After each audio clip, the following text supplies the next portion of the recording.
겸 예수님, 지금 프란시스 교황님은 강론을 아주 중요하게 생각하세요. 왜냐하면 이건 우리가 하느님의 말씀을 듣는 시간이고 또 사목자와 신자분들이 만나는 그런 자리이면서 또 동시에 이거 재교육의 시간이라고 하시면서 강론을 굉장히 강조하는데, 저희가 강론학 수업을 들으면서 이렇게 나눈 농담은 내용이 없고 길기만 한 강론은 범죄다라는 이런 이야기를 했는데, 오늘 제가 죄를 덜 짓기를 바랍니다. 제가 이번 나눔을 준비하면서 주제에 대해서 미리 본당에 전하기로는 시노드 교회에서의 식별이라는 좀 재미없는 제목이었습니다. 이거 좀 단정적이고 또 명사적인 그런 표현을 썼었습니다. 그런데 사실은 제가 오늘 여러분하고 함께 성찰하고 싶은 내용은 우리의 실제 삶에 좀 더 가까운, 즉 역동적이고 동사적인 무엇입니다. 왜냐하면 신앙은 지금 우리가 예수님의 이름으로 이렇게 모인 것처럼 무언가 이렇게 하는 것이기 때문입니다. 하지만 그렇지 않아도 안 그래도 일상의 일들도 많고 바쁘고 그것만으로도 지치는데 교회에서 뭘 자꾸 이렇게 하라고 하는가? 정말 그렇습니다. 우리는 생각해보면 언제나 무엇인가를 하고 있습니다.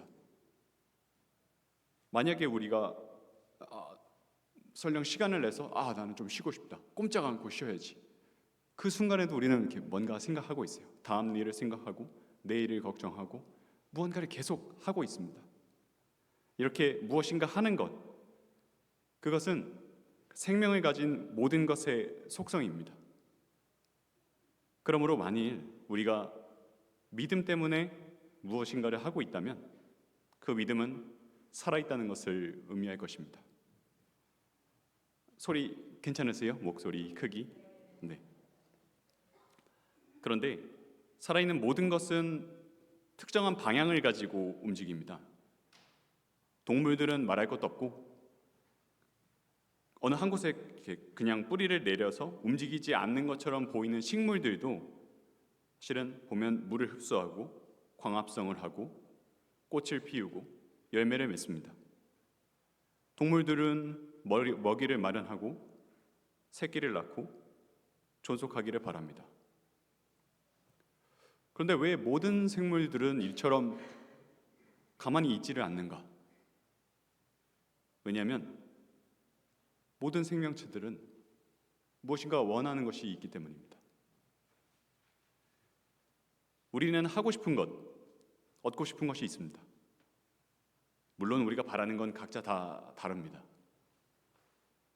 하지만 다들 각자 그 바라는 어떤 것을 위해서 노력하고 애를 쓰고, 심지어 예수님께서 그러신 것처럼 자기가 믿는 바, 하고 싶은 바를 위해서 목숨을 내놓는 사람도 있습니다. 그런데 그들이 그렇게 계속해서 무엇인가를 하게끔 하는 그런 활력은 어디에서 오는 것인가?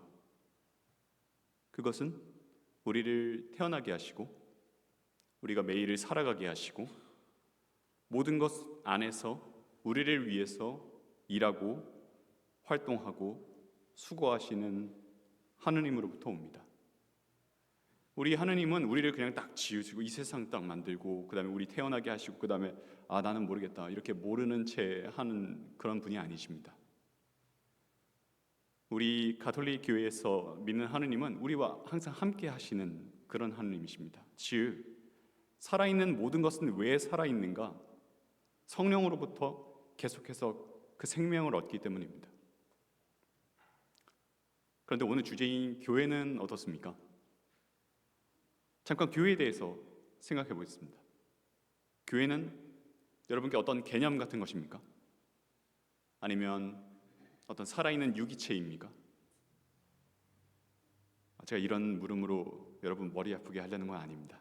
다만 우리가 교회 하면 하느님 백성, 그리스도의 몸 이런 얘기 하는데 이게 얼마나 여러분께 와닿느냐 하는 것입니다. 즉 교회가 정말로 살아있는 것이고 생명을 가진 것이라면 우리가 살아가는 것처럼 교회 또한 계속해서 무엇인가를 할 것이라는 이야기입니다. 그래서 오늘 제가 나눌 이야기는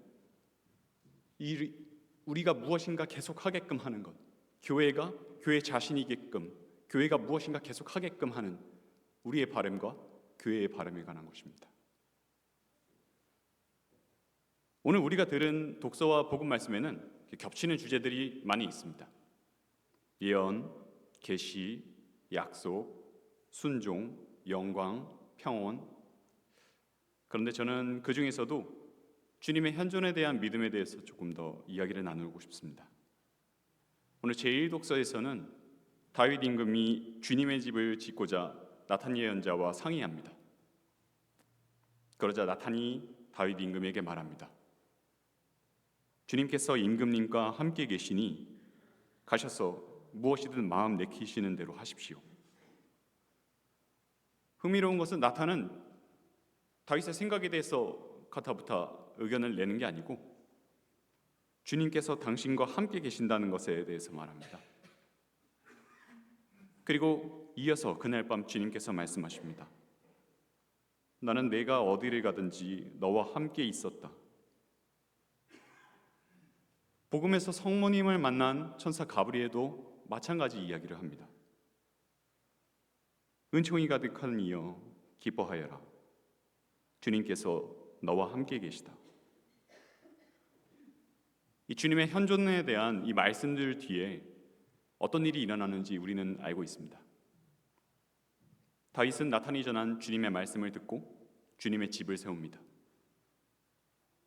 성모님은 천사가 전한 주님의 말씀을 듣고 모든 사람들이 기다리고 있던 메시아를 잉태하십니다. 잠깐 여기서 생각해 보겠습니다. 우리도 사실은 같은 말씀을 듣습니다. 너가 어디에 있든지 그리고 무엇을 하든지 나는 너와 함께 있다. 매일매일의 전례에서 오늘의 전례에서도 우리는 그것을 믿고 고백하고 말합니다. 주님께서 여러분과 함께. 이 주님께서 여러분과 함께 계신다는 것이 여러분께 어떤 의미입니까? 그리고 주님께서 정말로 여러분과 함께 계신다면 여러분은 무엇을 하고 싶으십니까? 왜 그런 일을 하고 싶으십니까? 그런데 여러분은 정말로 주님께서 여러분과 함께 하신다는 것을 믿고 계십니까? 어제 우리는 예수 그리스도를 잉태하신 성모님께서 하나님을 찬미하면서 바치신 마니피캇을 들었습니다. 오늘 우리는 다시 성모님께서 예수 그리스도를 잉태하게 되신 일을 기억하고 있습니다. 예수님의 탄생을 앞두고 성모님께 있었던 이 두 이야기를 다시 한번 살펴보겠습니다. 동정녀는 예수님의 잉태를 알리러 온 천사 가브리엘에게 묻습니다. 어떻게 그런 일이 있을 수 있겠습니까? 천사는 다음과 같이 대답합니다. 하나님께는 불가능한 일이 없다. 마리아는 말합니다. 말씀하신 대로 저에게 이루어지기를 바랍니다. 성모님의 이 응답도 놀라운데 저에게는 그 다음 일이 더 놀라웠습니다. 아이를 갖게 된 마리아가 하나님께 기쁨과 찬미의 노래를 부른 것입니다. 생각해 보시죠. 당시 시대 상황에서 혼인하지 않은 여인이 아기를 가졌는데 이게 어떻게 기쁜 일이 될 수 있겠어요? 그런데 마리아는 담대하게 노래합니다. 이제로부터 과연 모든 세대가 나를 행복하다 하리니 전능하신 분께서 나에게 큰일을 하셨기 때문입니다. 우리 모두 잘 아는 것처럼 우리 한국교회는 바로 이분, 즉 하느님의 어머니시며 원죄 없으신 성모님께 우리 교회를 봉헌했고 우리의 수호자로 그분께 전구를 청합니다. 근데 왜 마리아인가? 그것은 우리에 앞서서 성모님께서 보여주신 믿음 때문입니다. 도무지 기뻐할 수 없는 상황, 그리고 앞으로 자신에게 어떤 일이 일어날지 모르는 이 상황에서 마리아는 내 마음이 나의 구원자 하나님 안에서 기뻐 뛴을 고백합니다. 왜냐하면 전능하신 분께서 당신 종의 비천함을 구워보시고 큰 일을 하실 것을 믿었기 때문입니다. 이 큰일, 즉 마리아의 잉태는 하나님께서 하실 일에 대한 그녀의 응답으로 이루어진 것입니다. 보십시오. 저는 주님의 종입니다. 말씀하신 대로 저에게 이루어지기를 바랍니다. 여기서 우리가 주목할 만한 것은 말씀하신 대로입니다. 우리는 살아가면서 크고 작은 목표들을 세웁니다. 나는 이런 사람이 되고 싶다. 우리는 앞으로 이런 걸 해야겠다. 이런저런 생각들을 하면서 계획을 세우죠. 왜냐하면 그것을 통해서 내가 원하는 것이 있기 때문입니다. 그런데 우리가 원하는 것은 다 좋은 걸까요? 어떻게 생각하십니까? 우리가 바라는 그것이 무엇이든 간에 적어도 내가 그것을 갖기를 원하고 이루기를 원한다는 것을 보면 그건 좋은 것이니까 우리가 그거 갖고 싶고 하고 싶겠죠. 아무도 나빠 보이는 것, 싫은 것을 원할 리는 없습니다. 우리가 무엇을 원한다면 그것이 나에게 좋기 때문입니다. 그런데 문제는 이것도 좋고 저것도 좋을 때입니다. 나는 둘 다 갖기를 원하는데 결국은 어느 한쪽을 선택해야 하는 경우, 그럼 과연 무엇을 선택할 것인가? 바로 이 상황이 식별의 전제 조건입니다. 식별은 언제나 좋은 것 중에 더 좋은 것을 고르는 겁니다. 좋은 것과 나쁜 것 중에 나쁜 것을 버리고 좋은 것을 고르는 것이 아니고 좋은 것들 가운데서 무엇이 더 좋은 것인가, 이것을 찾는 것이 식별입니다. 하지만 여전히 우리에게는 그렇다면 어느 것이 더 좋은가라는 물음이 남게 됩니다. 모든 판단에는 기준이 필요하죠. 오늘 저녁 반찬 무엇을 할까? 아니면 남는 시간에 무엇을 할까? 나는 어떤 사람이 될까? 이런 것들을 선택하는 기준은 무엇이 더 좋은가 하는 것입니다. 그런데 그것이 좋기 때문에 내가 원하는 것인지, 내가 원하기 때문에 좋은 것인지, 저는 어릴 때부터 이런 이상한 질문들을 많이 했습니다. 그래서 저희 어머니는 제가 무언가 이렇게 물어보기 시작하면 도망가시거나 아버지한테 가라고 이렇게 저를 아무렇게 보내셨습니다. 근데 이렇게 제가 계속해서 질문하는 이유는 간단합니다. 그것은 행복해지고 싶어서, 그리고 지혜로워지고 싶어서입니다. 오늘 제 이 독서에서는 지혜로운 분은 한 분뿐이라고 이야기합니다. 그래서 저는 그분을 알고 싶고 진리를 알고 싶고 또 그 진리에 따라서 살고 싶어서 계속 물어봅니다. 무엇이 옳은지, 무엇이 더 좋은지 그것을 알고 그것을 위해 살고 싶어요. 그렇게 살면 더 행복할 거라고 믿고 있기 때문입니다. 그래서 저는 계속해서 질문합니다. 그런데 어떤 종류의 질문이든 간에 질문하는 사람은 설령 그것이 비록 완전하지 않을지라도 나름대로의 답을 얻게 됩니다. 그리고 만일 우리가 질문하기를 멈추지 않는다면 다시 이 독서에서 이야기하는 것처럼 감추어진 신비가 그 자신을 우리에게 점점 드러냅니다. 그리고 계속해서 우리가 질문할 수 있는 힘, 그것을 북돋아 줍니다. 왜냐하면 영원하신 하나님께서는 자신이 누구신지 알려주고 싶어 하시고 모든 민족들을 믿음의 순종으로 이끌기 원하시기 때문입니다. 당신이 알려주고 싶은 이 마음, 그리고 우리를 당신께 모아드리려는 이 하느님의 바람은 언제나 모든 피조물, 그리고 특별히 우리 교회를 향해 있습니다. 교회는 하나님께서 모든 피조물을 구원하기 위해서 세우신 그분의 특별한 도구입니다. 올 한 해 우리 가톨릭 교회에서 논의된 다양한 주제들 중에 가장 중요한 주제 중에 하나는 이 시노달리티였다고 해도 아마 과언이 아닐 것입니다. 여러분도 혹시 시노달리티에 대해서 들어본 적 있으세요? 네. 그러면 제가 아직 익숙하지 않은 분들을 위해서 다시 이 용어에 대해서 간단하게 소개해 드리겠습니다. 시노드의 정신인 이 시노달리티는 히라보 시노도스에서 왔습니다. 시노도스는 함께라는 의미를 갖는 신, 앞에 신과 그리고 뒤에 길이라는 의미를 갖는 호도스, 이 두 개가 합쳐져서 만들어진 합성어입니다. 즉 함께라는 신과 호도스, 길이라는 호도스가 합쳐진 이 시노도스는 함께 걸어가는 길이라는 뜻이 됩니다.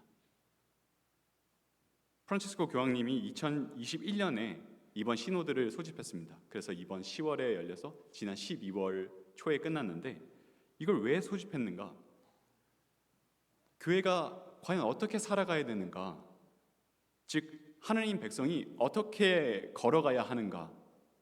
이것을 함께 성찰하자고 초대한 것이었습니다.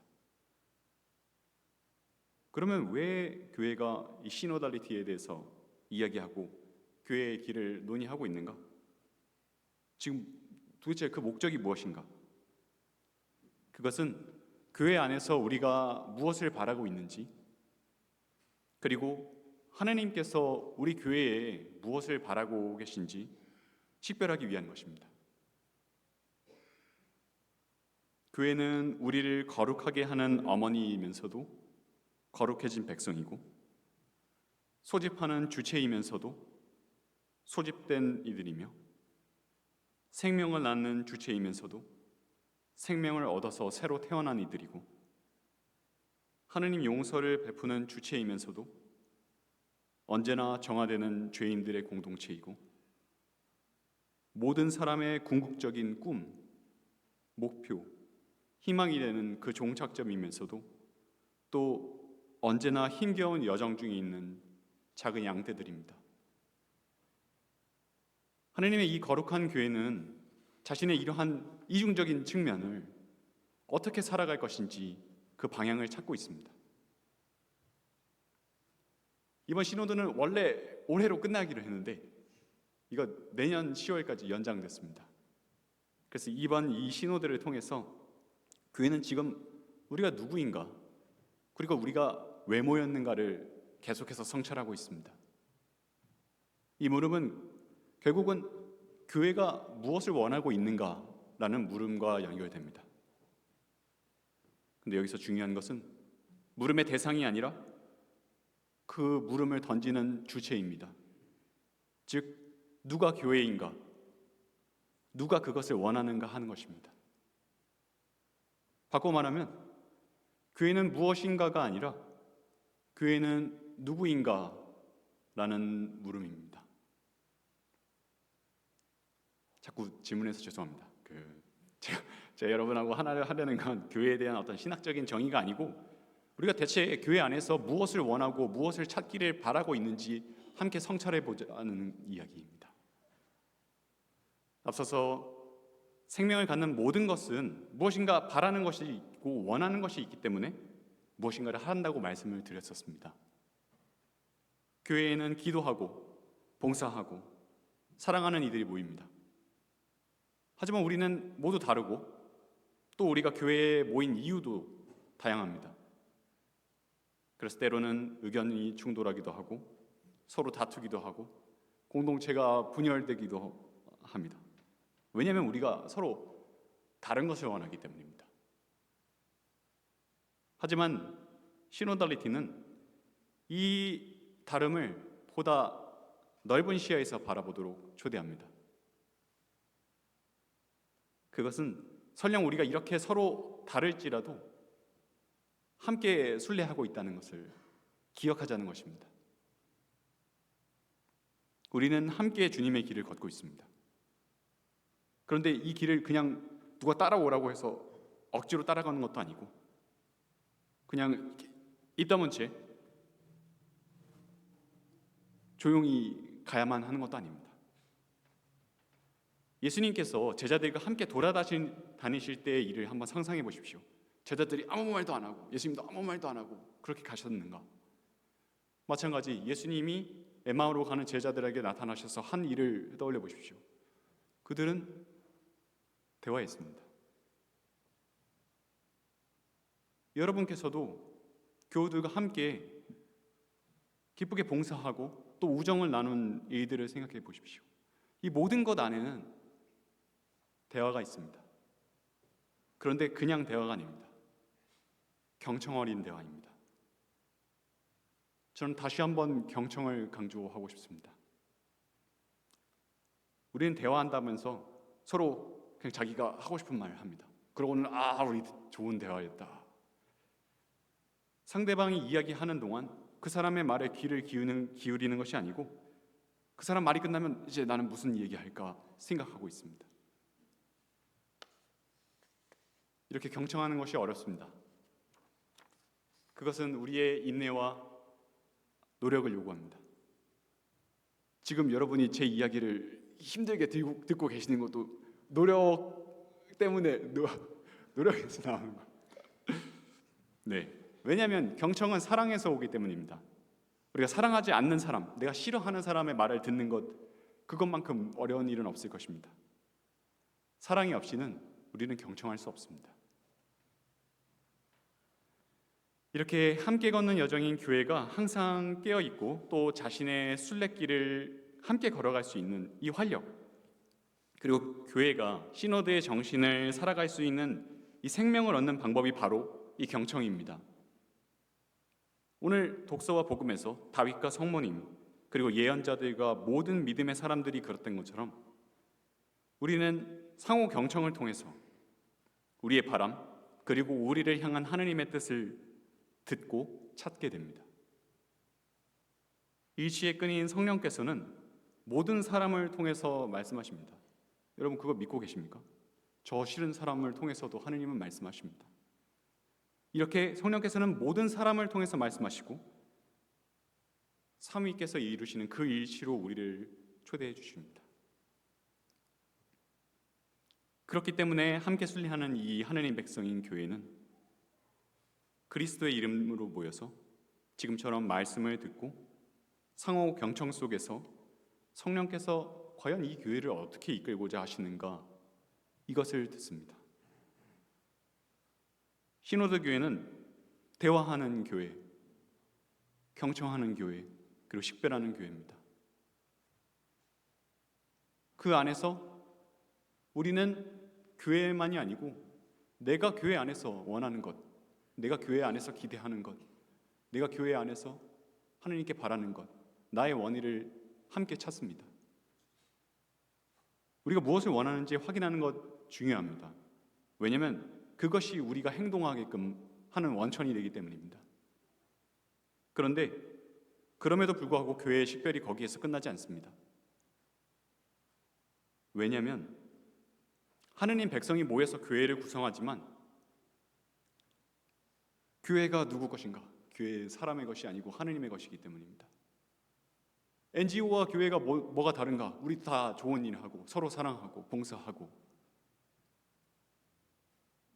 결국은 그 차이는 그 교회가 누구의 것인가? 왜 교회가 그것을 하는가의 차이입니다. 교회는 하느님의 것입니다. 그렇기 때문에 우리가 식별하는 것은 우리가 바라는 것뿐만 아니고 하느님께서 우리에게 그리고 우리를 통해서 무엇을 하고자 하기를 원하시는가를 찾는 것입니다. 왜냐하면 우리는 하느님의 것이기 때문입니다. 그러므로 시노드 교회의 삶은 계속해서 식별하면서 계속해서 경청하면서 계속해서 대화하면서 걷는 여정이라 할 수 있습니다. 경청과 식별 그 자체가 교회의 행동 양식이고 그리고 교회의 모든 활동의 원리가 됩니다. 이를 통해서 우리가 하려는 것은 내가 바라는 걸 확인하는 것, 그리고 하느님께서 우리를 통해서 하시려는 일을 듣는 것이고 교회가 무엇을 원하는지, 왜 그것을 원하는지, 그리고 그것을 얻기까지 어떻게 그 길을 계속 걸을 것인지 묻는 것입니다. 이제 뜬구름 잡는 소리 그만하고 뭘 어쩌자는 건가? 네, 앞서서 이번 달 5일, 12월 5일에 마친 이번 시노드의 주제가 그 물음에 대한 단서를 줍니다. 친교, 사명, 참여라는 이 세 주제가 우리 교회가 나아가려고 하는 여정을 잘 설명합니다. 즉, 세례받은 우리 모두가 성령 안에서 친교를 이루고 자신의 사명을 수행함으로써 하나님의 구원 사업에 참여하는 것입니다. 그런데 우리가 함께하는 이 길에서 계속 다투기만 한다면 지쳐서 목적지에 도달하기 어려울 것입니다. 또 나는 싫은데 억지로 끌려가고 있다면 그것만큼 고역이 없습니다. 그렇기 때문에 우리는 계속해서 왜 우리가 지금 이 길을 같이 걷고 있는가, 이것을 확인할 필요가 있습니다. 우리가 살아가면서 많은 생각들을 하고 고민들을 하고 계획을 세우고 내가 원하는 것 때문에 그것들을 하는 것처럼 교회도 마찬가지, 교회 안에서 나는 무엇을 원하고 우리는 무엇을 원하고 하느님은 무엇을 원하시는지를 계속 물어보는 것입니다. 그리고 듣는 것입니다. 이 물음에 대한 답을 찾아서 교회는 지금 이 시노드의 여정을 함께 걷습니다. 우리가 상호 경청 안에서 함께 이 길을 걷는 자체가 바로 시노달리티의 실현이고 시노드 교회의 식별을 수행하는 과정 자체입니다. 정리하면서 오늘 여러 물음들을 제가 막 산발적으로 던졌는데요. 이 물음들을 성찰하기 위한 길잡이인 복음 말씀으로 돌아가서 하느님의 부르심, 하느님의 초대에 대한 성모님의 응답을 다시 기억하기로 하겠습니다. 은총이 가득한 이여 기뻐하여라. 주님께서 너와 함께 계시다. 보십시오. 저는 주님의 종입니다. 말씀하신 대로 저에게 이루어지기를 바랍니다.